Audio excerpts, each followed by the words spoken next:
Ever wonder why some apps are just impossible to put down?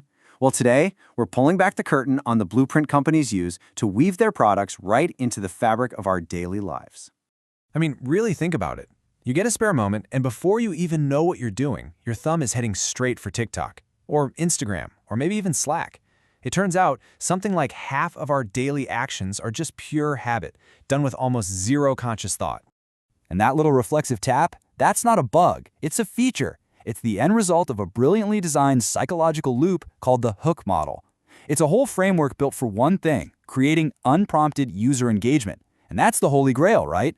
The moment you come back all on your own, no nagging ads or notifications needed.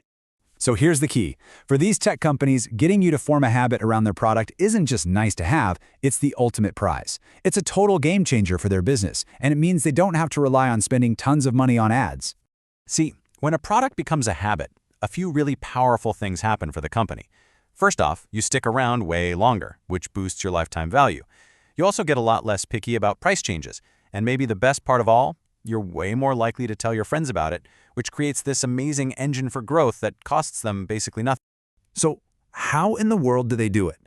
It's definitely not magic. It's actually a pretty simple, repeatable, four-step loop. And this little loop, it's the secret engine behind some of the most successful products on the planet. And here it is, the whole shebang. This is the core of the model. It all starts with a trigger, which prompts you to take an action. That action leads to a variable reward. And that's followed by a small investment from you. And that little bit of investment, well, that's what loads the next trigger, starting the whole cycle all over again. Okay, so triggers come in two flavors. You've got your external ones, think notifications, emails, ads. They're the things that get you in the door. But the real goal, the thing these products are truly after, is to connect with your internal triggers. What are you feeling right before you open that app? A little bit of boredom? Maybe a pang of loneliness? Or that dreaded fear of missing out? Those feelings, those are what keep you coming back. All right, so you've been triggered. Next up is getting you to actually do something. But here's the secret sauce. If the action is even a tiny bit difficult, the habit will never ever stick. Let's see how they make it completely effortless.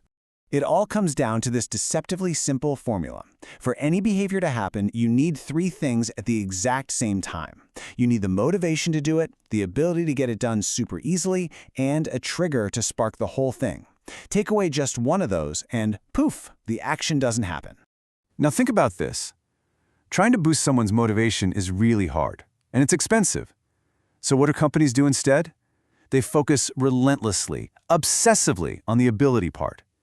They strip out steps, remove clicks, and sand down any friction until the action, like scrolling a feed or double-tapping a photo, is so easy it's basically easier than thinking. Okay, so you took the action, now you get a reward. But, and this is absolutely crucial, it's variable. You never know exactly what you're going to get. Is it a reward of the tribe, like social validation from likes and comments, or a reward of the hunt, like discovering some amazing new video? It's this unpredictability that makes your brain's dopamine levels spike, creating a powerful craving. It is the exact same principle that makes slot machines so addictive. And that brings us to the final piece of the puzzle, investment.